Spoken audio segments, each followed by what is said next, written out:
If you had died yesterday and you didn't have a will, the result would depend in large part on whether or not you were married and had children or whether or not you're a single individual. But the problem would be, in either case, who's going to manage your estate?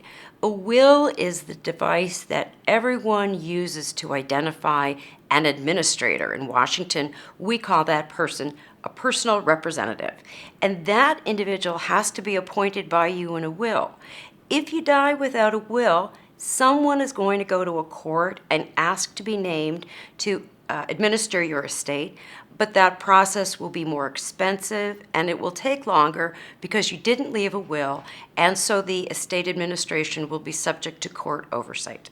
Court oversight means that very often what the administrator does has to go in front of a court for review and approval before a final action can be taken, such as selling a house, selling a car, disposing of personal property. Every time an attorney needs to go to court and ask a judge to have an order entered, there's a cost involved. So one of the great benefits of preparing in advance and having a will is that your estate can be managed at much lower cost.